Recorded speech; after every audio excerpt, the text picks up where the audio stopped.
Recognition starts with consistency. Think about your favorite creators. Think about their editing style, their thumbnail, their title, their background, and even the tone of their voice.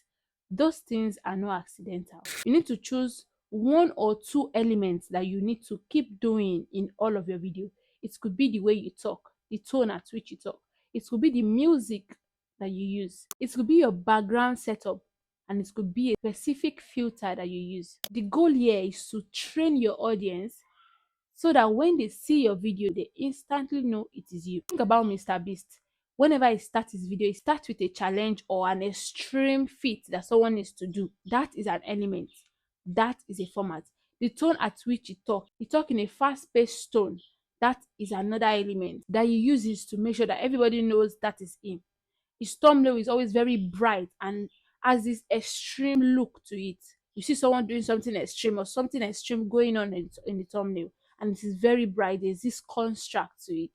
That is his element to make you know, okay, this is Mr. Beast without you actually see, oh, this is Mr. Beast channel. That's why you have people, copying his thumbnail style.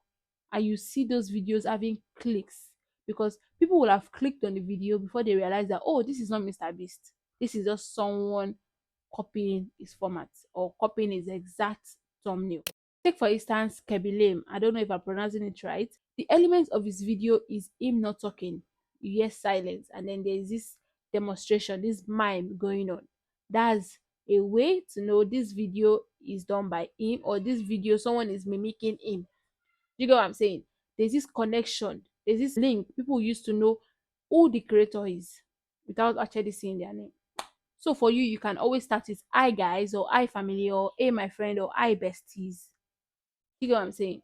You can have a colorful background. Maybe you can choose a specific color. Maybe you want it to be like your thumbnail is having hints of brown or hints of green or hints of purple. Make sure that you have those hints in all of your thumbnail.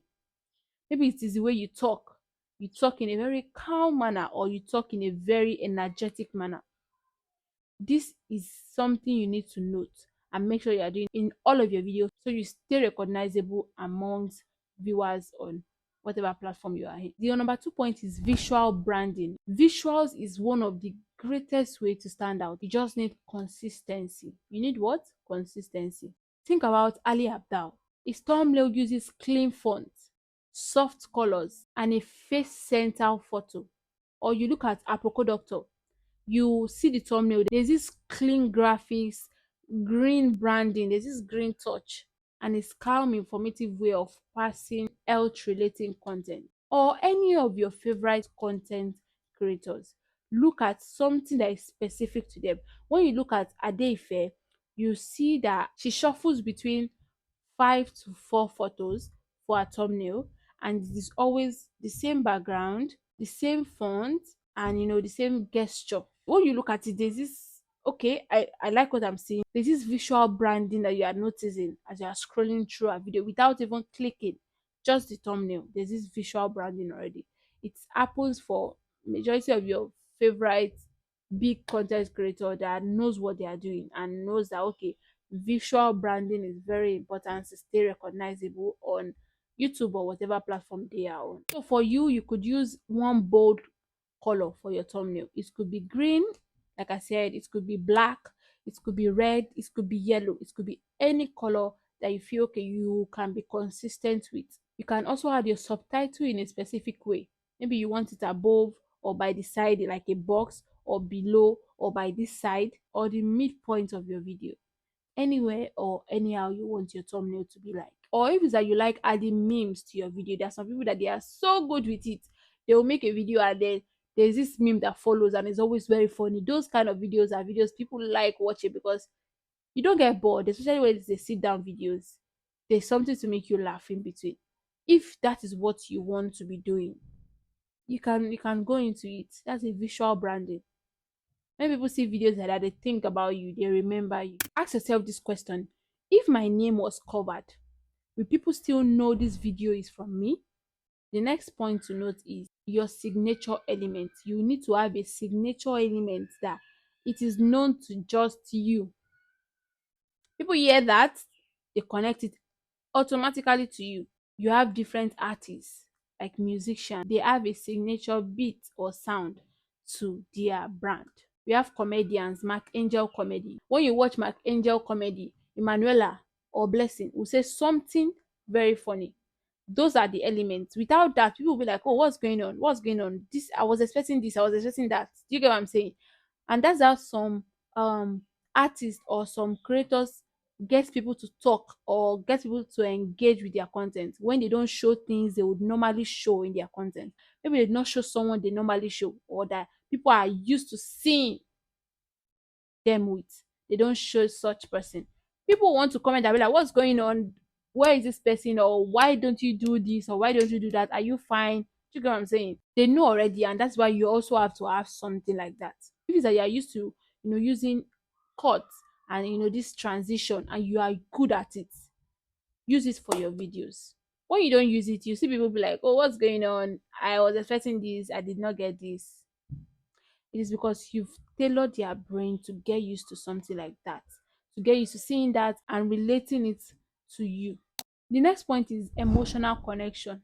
Recognition is not just about visuals and style, the element is how you make people feel. That's why when you watch Tayo Aina video, you're always moved by the storytelling it does. Oh, there's sometimes I don't watch his video, I let it gather up and then I just pick a day and I start watching because I love his storytelling. Without storytelling for Taya Eno video, I don't think people vibe as much as they do with his video. Because we have other people that do travel content and all of those things. But because of the way he does his storytelling, it is so different. It feels like you are in the moment with him, like you are traveling with him. You are feeling that moment with him. Honestly, that's how I feel when I watch this video. You see how I'm happy? That's how I feel. And there's this it can be 1 hour long, and I'll be like, "Are we done? So fast? That's so fast!" I don't know how he does it, but he's so good at storytelling. What I'm feeling right now is how you are supposed to make people feel when they watch your video. They're supposed to feel a certain way. Are you making them angry? Because some people's content are rage bait content. They are rage baiting you. Are you feeling angry whenever you watch their content? It's not by chance that you're always angry when you watch their content. It is because that's the emotion they want you to get. Are you always happy when you watch their content? Are you always sad or you feel, I don't even know how to feel? Or you feel perhaps there is supposed to be an emotion when anybody watches your video. Are you like, oh, I'm so glad I watched this video. This is so valuable. That's an emotion. Gratitude. And this is because if your content make people feel a certain type of emotion, they'll want to come back to watch. Because everybody like when they get this high emotion, either happy, sad, or whatever, they want to come back and be like, what is this creator? Let me find out what they've posted again. Even with rage bait content, you want to be like, this creator made me so angry the last time I watched. Let me see what else they've posted. You're supposed to be angry, you're not supposed to be watching, but because they've ignited an emotion in you, you find yourself going back to see what else they've posted, to see if maybe it can change the emotion you have or if it will maintain it. Unconsciously, you do that. That's a way to make people connect to you emotionally, and that's the way you can get recognized. The next one is to repeat without being boring. We all know Taya, is a great storyteller, but the way he makes a twist and not make people get bored or sound boring is travel to different countries. When you travel to different countries, definitely you have different storytelling to give for each country. When you go to one country, you can have 10 different activities, and that's 10 different storytelling that you can give. When you are into like any niche, maybe tech or something, you have to make sure that, okay, yes, I always say people to do this and this, maybe they can make money. The way not to get boring with, oh, this is how you make money, is how else can they make money? What apps can they use in making money? When they get the money, how can they multiply, invest? Do you get what I'm saying? Like, you are touching around those topics so you don't sound like a broken record.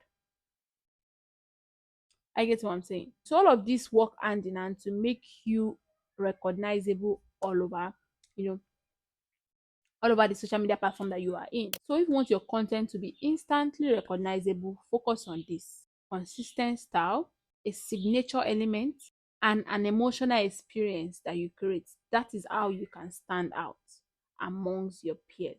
If you find this helpful, please do well to like, share, subscribe, turn on your post notification bell to get notified when next I post any new video. See you guys in my next video. Bye.